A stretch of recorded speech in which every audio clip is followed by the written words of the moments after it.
Well, welcome to the Followup podcast. My name is Hayden. I am the worship director here at Arbor Church. And today I'm joined by Alison, our community care pastor, holding up her heart. Is that your second week in a row you've done the heart? Yes, I think it's my signature move now. And today we have Austin McFeely, who I feel like you have many titles that we could throw at you, but we'll say part of the Arbor family. You serve on the tech team. You have a daughter who's a part of Arbor students. Your wife runs a refit here at the church. There's so many things that you do and how people might know about you. But you've been at Arbor since the plant, right? Yeah, I came over with the initial plant. From North Shore. Originally started helping in children's and on the events team. I had no idea about this. And then Jeff stole me for the tech team. So been there for a little over, well, I guess since before COVID. It doesn't seem that long, but it has been. So yeah, I think I met you through the tech team. I don't think I knew you as events or children's at all. But yeah, so let's just unpack what we're doing here. Typically on the follow-up, we talk about the message from last Sunday. Last Sunday, we didn't have a message because we closed the doors and said we're going to go out into the community and do what North Shore calls Community Serve Day, correct? Correct.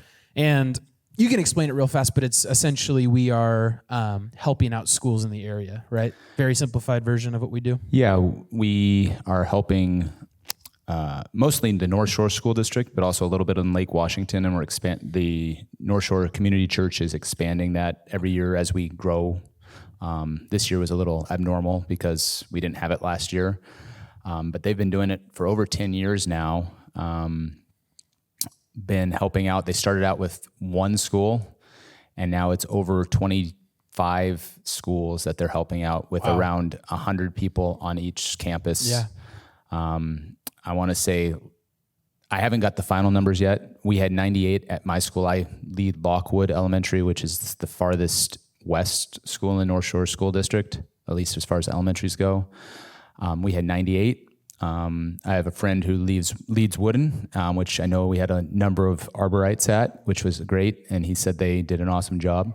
And they had 115, which Except is actually... for Jeff Stamler. Shut up, 115. Go Wooden! So, and that was their highest numbers that they've ever had at that school. So That's awesome. Woohoo! And Love then that. we had a small contingency at Cottage Lake, right?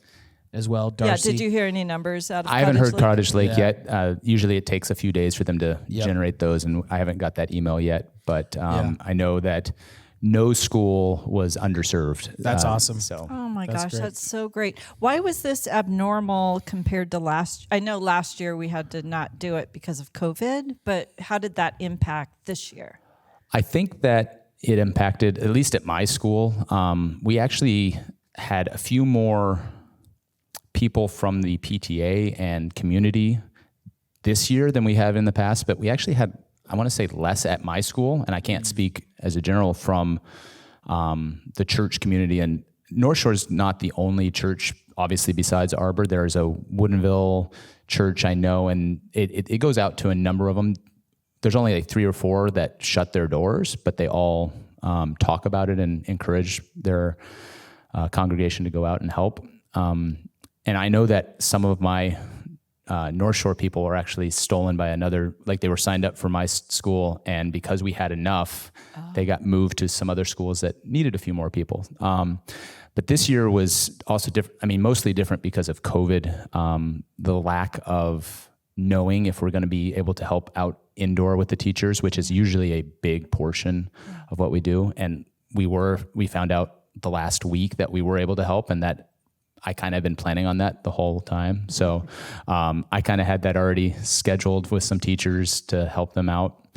But it was just interesting getting back into the flow. The yard work was 2 years instead of 1 year. Oh my gosh, that is such a good point. Yeah. I wondered, because you said you were doing blackberry bushes all morning long. Yeah, he came over to my school and was a big help there. I sent out a crew along the fence, and they were just, these blackberries that are usually only like a foot or 2 into the school were Oh, 5. that answers Yeah. why it seemed Yeah. like there was so much more to do. Yeah. Yeah. So, Gotcha. Okay. Yeah. And it's great to see how much we get done in 4 hours. It's absolutely crazy. Yeah. It's like it's like we're going to take care of this. And then there's this huge pile at 1 o'clock in the afternoon of blackberry bushes and bamboo shoots and ivy that they've pulled out. And these huge piles of mulch and play chips have been spread throughout the school. And I've gotten 4 different emails last night and this morning from teachers saying, showed up on campus today and it looks amazing. So it's there was some instant gratification of some teachers that showed up late and getting to hear them say it looks amazing. Because I mean, you show up and I didn't get to see the whole school before we started. I just saw the front and where I was at. And, at the end of the day at 1 p.m., you got to see the fresh bark. You got to see, we broomed everywhere, brushed everything off. And it was so cool to see teachers come in and they have so much pride and joy in their school, but then to see it taken care of, it was really cool. Tell me about Wooden, Allison. I was curious all morning because I'm like, okay, I'm seeing what's happening here at Lockwood, but no idea the amount of people that showed up or what got done, what you guys were doing. Right. So Wooden is Arbor's neighborhood little school. So we have what we feel is a special relationship with them. They probably are like, Arbor who? Yeah. But we're like, oh my gosh, Wooden, there are people. So it was fun to plug people in over there. And we saw everyone from little 3-year-olds. I think Greta Randall probably was the youngest serving that I saw. And then lots of kiddos sharpening pencils and doing mulch and, kind of adding a little life to the party.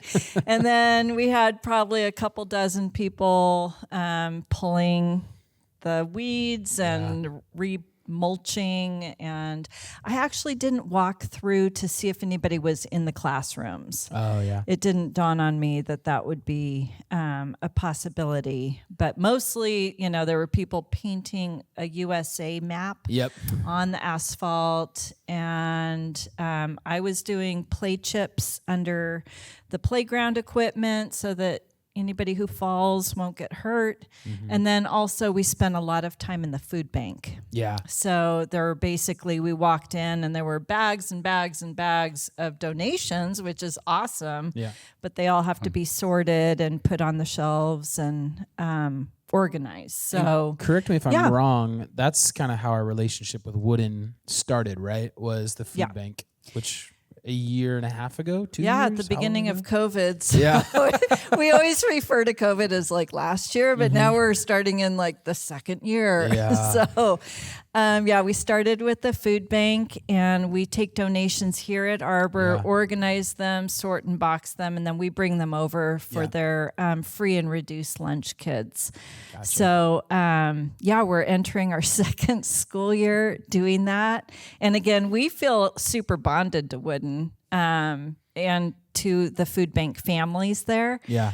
Sometimes I think we forget there's like regular families and, like there's a bigger student body there than just our little favorite food bank families. But we know Nurse Deb and we know Maria and all the food bankers there, and we just love them. Yeah. So, I think what was so cool was I had no idea until I think either last night or this morning that a group went to Cottage Lake. And that was like, I think in my head I was envisioning all of Arbor going to Wooden, and I'm glad it didn't work out that way, that there was people going to their local school. And I went to Lockwood mainly because I knew that's where Austin was going to be. But then I looked on a map and I'm like, it's actually the closest elementary to where I live. So it actually works out in the grand scheme of that's how I originally got hooked up with Lockwood. I was actually living up in Everett at the time, and I signed up, volunteered, and they said, you mind going here? And so I volunteered first year at Lockwood. The next year, they needed a leader for Lockwood, and I said sure, and I was still living in Everett. And then 2 or 3 years later, we were out looking at houses and found this house, and then came to find out it was in the Lockwood district. And so it was kind of meant to be that we were and I've been there since there, and led it 6 years. We missed 2 years in there, one for COVID, and then 1 year they were doing construction. So I've been there kind of 9 years. Wow. I knew the principal before my kids even were at school. Although we're on to our third or fourth principal at this point. Yeah. We had a new principal, and she came from another school in North Shore School District, and she was super gung-ho about things. She was the most hands-on principal I've had there, which has been great because we got some stuff done that we did this sensory path, this painting on the walkways because they have a sensory group at Lockwood, and these duck feed and bear claws that they can do. So it looks really cool, and they're planning on adding more. And just these ideas that come out that we can then share with the other schools in the next years, because it's been growing. And some of these things that we get bounced around at the meetings that we start in March or April. Yep.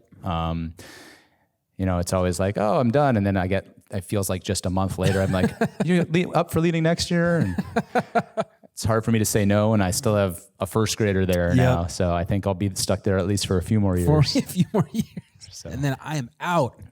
I love the Cottage Lake group. They were Darcy Hackeranian. Her family is a Cottage Lake family, and so are Pete and CJ Lawrence's kids. And then they've got a collection of other arborites that attend there. So I love hearing from them that they were connecting not just with one another and the other families from that school, but I know CJ had a chance to talk with the principal and, encourage her. Because I think this year in particular, or correct me if I'm wrong, I don't know, but it seems like the most stressful school year start ever. Because last year, weren't most people online starting? Yeah, they started online last year. The year before, we kind of cut out as COVID came up, and they tried to figure it out on the fly, and everybody was all hands on deck. Totally. Last year, they started online, hoping that they could get to in-person at some point, and they did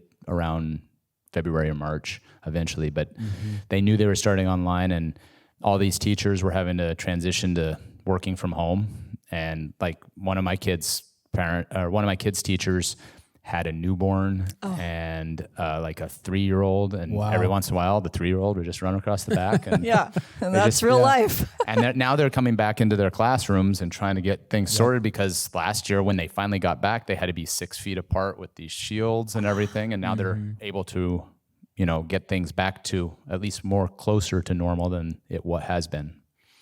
Well, I have heard stories from some of our educators here at Arbor, and then of course we have so many families here that are involved with local schools, and it just seems like the beginning of this year is filled with already change and additional stress, and I've been mindful of how we can support the educators, through this, and Community Serve Day was one really tangible way that we could show up purposefully and practically to help carry their load. But I'm also, trying to think about how we can support the educators as well, because this is just not an easy school year. Yeah.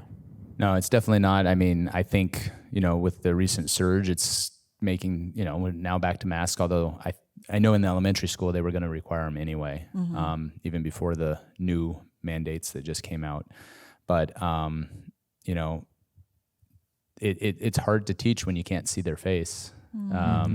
So, that support, that mental support for the teachers and everybody who's in that line and, in the support stuff, the more we can, even if it's just thoughts and prayers, the support, mental support is a big piece for them.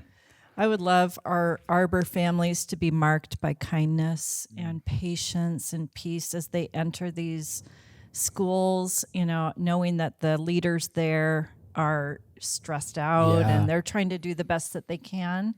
I would love Arbor's families to be known as sources of hope and blessing, and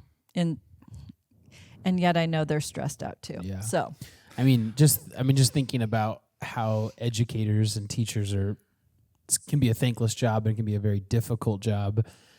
And I just imagine if any of those teachers have students like I was as a kid, just how much worse I probably would have been during COVID and how tough it is. And I think it was just so nice to be able to help out yesterday and see there was, I don't know at Wooden if you guys had a lot of teachers rolling through, and I'm not even sure who was a teacher, who was like an administrator or a, I think we had the custodian there at one point, but just to like, it's such a small part of our day. Like it was only 4 hours, and just be able to show up and help out and just see how much they were appreciative of what we were doing. And I mean, for me, I'm like, it's actually kind of fun to just check out mentally and just chop blackberry bushes. Like, I'm like, this is actually, I mean, compared to what I do on a Sunday, like, oh my gosh, there's a live stream up. Are we on Facebook and YouTube? Compared to just like, I don't even think anyone knows what's going on right now in terms of arbor.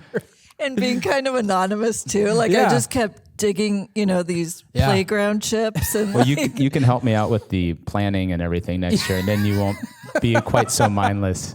Well, you said to somebody, you're like, the script was flipped yesterday because you had said that like I tell you what to do on a Sunday, and now you're telling me what to do.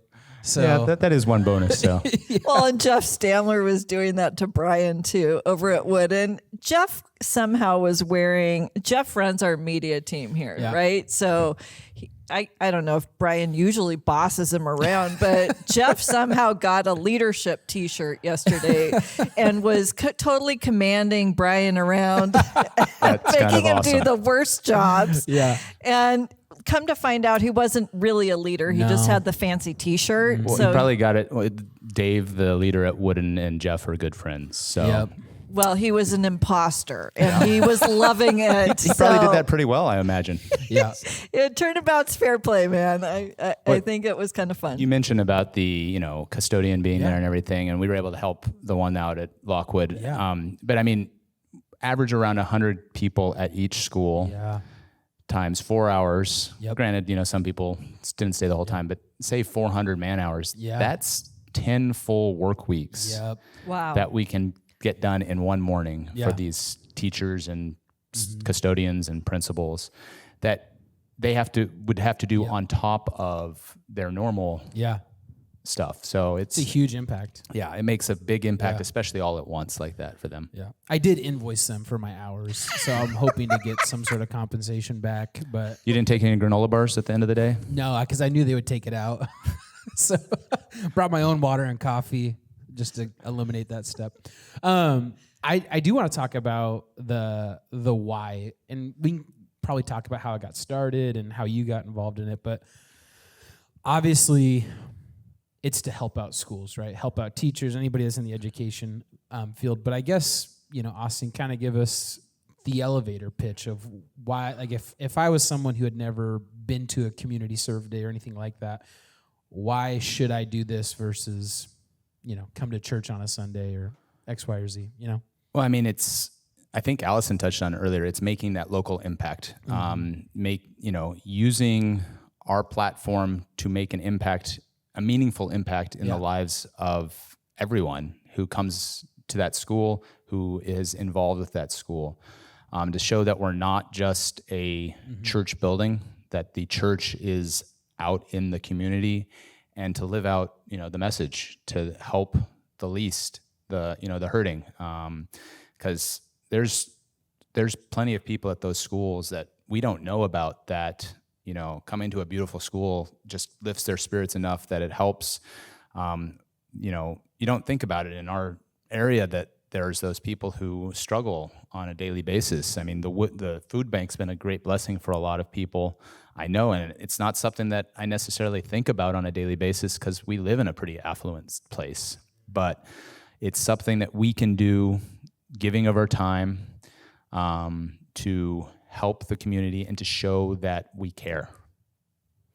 So, I think about the last couple months we've talked about what we as a church and as a leadership want to move towards, and I think in the past, Arbor has been blessed financially that we could do such cool things with our technology, with the way that we focus so much time and energy on, creative arts and graphics. And I think that's one of the things that when I started interviewing here at Arbor, I was like, wow, this is a small church, but they do things really, really well from a production standpoint. And our whole focus, as we've been talking, is, I think, Alison, you came up with the tagline, little church, big impact. And one of the things that we have even thrown around as a staff is kind of drawing that map of our church and saying, this 1 mile radius, we're going to make a big impact. And when you had came to me and talked, I don't even know how long ago it was, but you had mentioned Community Serve Day was something we'd done in the past. I was like, boom, right there. This is what we want to do moving forward, is not, we still want to do Sunday morning church and do things well, but our impact, or our focus has shifted from how do we do the cool things to, okay, let's do the things that need to be done, right? And serve the community. Well, yeah, I mean, I came to you and just hoping that we could get it on an announcement. And then I hear a few weeks ago that we're shutting down and we're getting out there. And that I was blown away. And it's amazing what we were able to do with those type of things. And I'm so grateful for the church in that regard, and, all the help that we were able to provide. Yeah. So that was amazing. I loved it because I think that people at Arbor are noticing a shift in how we're doing things, but also me as a staff member. Like, you had talked to me, I had kind of thrown it to Alison. I was like, it's a short notice, let's see what happens. And then I was on vacation, I was driving to Coeur d'Alene, and I get a text from Alison, and she's like, so we're canceling church, we're doing Community Serve Day. And then I think I texted you and said, have you told Austin yet? And I let you do it, didn't I? I want him to be surprised on Sunday morning when he hears about it. And that's what happened, right? Exactly what happened. I showed up on Sunday and they're like, well, we're going to put it in the announcements. I'm like, awesome. And we're shutting down on that Sunday. I'm like, what? Yep. There's a few times that I have really super appreciated being a little church. Yeah. And some of that nimbleness and agility has been really refreshing, because I feel like I'm used to big church, right? And I'm used to checklists and buy-offs, or you have to get buy-ins from different people, and of course that's here true as well, but there's fewer. Exactly. Fewer things on the checklist, so I think we're able to do some things more freely and not impulsively, because it's still intentional, but faithful decisions. Yeah, it's able to pivot. Yeah, as pivoting. needed. Yeah, it's just that little. I don't know. We have agility. So I mean, the old school thinking is like, you don't shut down on Sunday, right? Right. And if we want to really peel back the curtain and look at it black and white, that is a Sunday where you've essentially closed the offering box, right? Because people can't come in and give. Right. And that's not a decision that you make lightly when you're in any sort of financial realm. You're like, okay, that's a opportunity for us to have some income. And we were like, sure, that matters to us, but it's not the most important thing. The most important thing is going out and serving. And if we have to close our offering box for a Sunday, so be it, Yeah, that was a big choice at North Shore a number of years ago. They started it on Saturday, and they felt that the way to actually grow it and make that impact a little bit better was to switch it to Sunday and shut down church, because they weren't shutting down this church on that weekend because they were on Saturday. Yeah. And, it grew it quite a bit that one year, and it's been growing still since then, but not quite that explosion that they had. Yeah. But yeah, I mean, it is a big choice to, say, and it's, I think, a great choice in reaching out to the community and saying, we aren't just a building. Yeah. We live it out. Yeah. And that's just one of the amazing things about what we can do. Mm-hmm. Well, I feel like after COVID, I appreciate everything twice as much, because we weren't able to really do as much last year. And so this year, when we do make choices for things, it feels twice as awesome or twice as impactful. And, I think about all the mission trips people don't go on anymore because of travel restrictions or whatnot. And yesterday, loading playground chips over and over into the wheelbarrow reminded me of mission trips Yeah. where you're kind of going out and you're serving and you're doing a different kind of work, and it felt good to use that muscle again. Yeah. And it's kind of in lieu of fancy mission, or not fancy mission trips, but other kinds of serving Yeah. opportunities. I had the same. It's funny you mentioned that. I had the same exact feeling because there was a guy who I was serving alongside, and he's like, "Man, this is some tough work." And it took me back to as a kid going to Mexico and building houses, and I'm like, you know what? It's not 110 degrees outside. I've got a flushing toilet. Yeah, there's overcast. We did get lucky this year. Yeah. We've done the 100, Yeah. 110 in the past. Yeah, and but it's yeah. a lot more water gets drunk on those days. Yeah, so. exactly. But I mean, I think the nice thing, even at Community Serve Day, right? You serve at 110 and then you go home. And like in Mexico, it was like, all right, I'm going back to my hot tent tonight. Like, And there's no shower. and there's no shower, and I'm using a porta potty. So That's like, right. Right. I know. And Yeah. then somehow we did it, right? Yeah. And it's like God sustains you through it. So it's a great Community Serve Day is a great stepping stone for Exactly. people to do probably bigger work or harder Yeah. work. It's a good beginning place. Exactly, Super yeah. short-term mission trips. super short term. Totally. I know. I'm excited for next year. I hope we Yeah. can do this again and One do it thing, even more. a bigger. suggestion is we should get shirts for Arbor shirts that they Yeah, I can did wear. see a lot of North Shore people with And there's the Woodinville congregation had their own shirt too, Yeah. and so we can have it out there. And it also, it shows it to the staff and to the parents who just came in through that it's we're doing this for a reason. yeah. So It's a great suggestion. And if you'd like to underwrite those shirts, we If you warmly invite you to underwrite those. You have a graphic tee press, and you want to volunteer that to the church. Keep we us in mind. Exactly. there we go.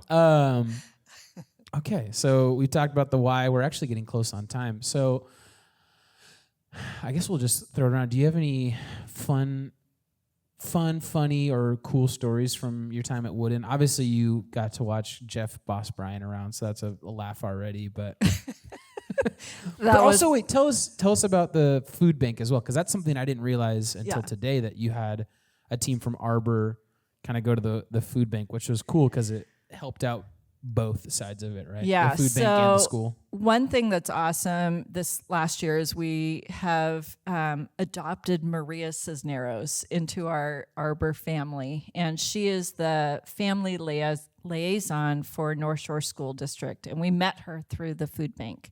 So on the side, she kind of tipped me off like, hey, on Community Serve Day, the food bank could really use some love and attention. And she ran it through her principal and everything. So we weren't like, being too sketchy or anything. But yeah, so we went in there, and it's kind of just a closet this year. So it's very different. And there were old donations in there just piled high. So Amanda and I went through that. And then meanwhile, here at Arbor, we had a couple people getting our own food bank back up to snuff. Yeah. So yeah, it was awesome. And we were indoors. Yeah. Warm and toasty.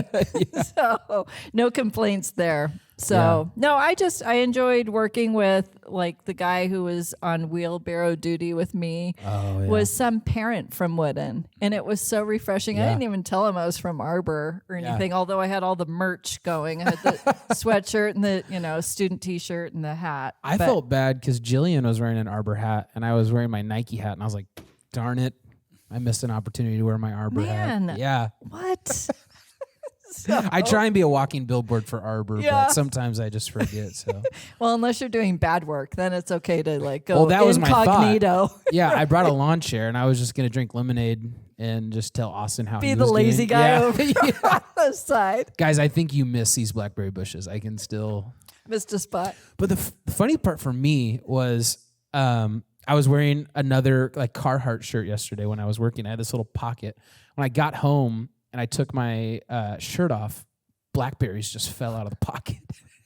And my Nike shoes that I was wearing yesterday, looked at the bottom and it was just stained purple from all the blackberries I had stepped on. It was pretty funny. Like I looked everywhere and I'm like, man, there's just blackberry stains all over my stuff, and it's it was a lot of fun and it was hard work, but it was just so funny to see blackberries literally everywhere. Well, it was funny that we had a staff work day the day or 2 days prior to Community Serve Day. We had a staff work day here. Spring cleaning and late spring, summer. Spring cleaning. And that was, fortunately we didn't lose anybody. But Cliff would have been like possibly the most at risk. Yeah. Because we put him up on top in the orchard closet on like the 3rd level. And his job was to pass all the lumber down to you and Brian. And then we carried that down the stairs. So anyhow, we've been working hard. Yeah. Look out for an Arbor garage sale or at least Facebook market listings. Cause we have a lot of stuff and we don't have room for all the stuff that we have. So we need to, get rid of some stuff. And if you guys want to buy it, that'd be awesome. Yeah, it'll serve a couple purposes. We got a mini fridge. I'll read a couple of the hot ticket items. Cliff took the mini fridge into his office. Yes, he totally did. This is what happens anytime you try and cleanse your storage area. People are like, they look at it all out on the open to I could get use rid of that. Yeah, and they're like, do we need to get rid of it? I've wanted cool drinks in my office. I heard Cliff used to be an auctioneer. He has. Yep. We didn't get him to do it. We wanted him to do it on that cleaning day. We're like, can you give us just like a little sample? I'm just saying you set up one after Sunday and get rid of all the stuff that way. Well, I think that like we were talking, Alison and I were talking about this because I'm the get rid of everything. Like I don't want it anymore. Just get it out of here. And Allison's the smart, responsible one who's like, or the /hoarder. I don't know. I like the smart, like the responsible one. That feels more friendly. Paint it good. Yeah. No, I'm a complete hoarder. I'm like, we might need those. But that's true. We might need those. I don't You're going to be looking at me in 2 years. We have to buy like 50 different things because I'm like, get rid of it. We don't need it. Yeah. Gone. Yeah. And I lost where I was going with that. This is the second time it's happened to me today, Allison. I'm getting old. But oh my gosh. Let's wrap a bow on Community Serve Day and send us out. Next year, are you guys planning on adding any more schools? I mean, every elementary school in the North Shore School District is currently being served. They are, as people come on into the Lake Washington, and they've added a couple of the middle schools, at least for outdoor projects. Cool. So I think that's where things would be added. But we can always use more. We can always do more bigger projects at the different schools. So, if you live in the North Shore School District, I recommend going to your local one. Yeah. And if not, Woodin. I run Lockwood. We have people at Cottage Lake, or just pick one that you feel you want to serve at. And it truly is. I wasn't ready for what I was walking into. I wasn't sure if it was going to be like grueling, just like we're tilling the earth kind of a deal. That's next year. Or if it was like we're gonna dust the top of bookshelves. And the cool thing is there was things for everybody. So there was. I mean, I think my favorite, if I can do a quick story, was a few years ago before COVID. We had a teacher that got transferred like the Friday before Community Serve Day. And so Community Serve Day, she showed up at the school she was at with a U-Haul. They packed her entire classroom up. They drove and ended it. She was transferred to Lockwood. We got her whole classroom essentially set up on Community Serve Day. That's so great. One day she was moved from one school to the other. I mean, it was, we didn't even know. Like she didn't know till Friday. And it was, and we, it was just one of those things, the stories that it just worked out so well for everybody. Yeah. So that's awesome. And that's one of the things I wanted to mention was I saw a lot of kids there, saw a lot of families. I saw people of all age ranges. So if you're someone who's like, I don't know if I can do we had a lady on crutches helping out in the classroom. There is options and everybody can serve. There's a spot for everybody. Yeah. You don't have to trim blackberry bushes. I think Austin will keep me on that. Just the stuff people don't want to do. I might just have you hauling rocks next year. Just picking I'll be up. over at Cottage Lake. Not going to work for you then. So, just Hayden. Yeah, just me. Oh, okay, good. Me and Brian. And then Jeff and Austin will tell us what to do. And we'll just go home in pain and be tired. But yeah, let's next year, let's all get involved. It was a great showing this year from our community, and we'd love to continue to do it and have it be kind of like the day on the calendar people are looking forward to. Like, cool, we get to go help out Woodin and Lockwood and Cottage Lake and whatever school is near you. For sure. So, Yeah. Austin, thank you for taking time out of your work day to come chat with us. It was fun. It was fun having you. Yeah, it's been a pleasure. Yeah. And thank you guys for listening or watching, and we will hear from you guys next week.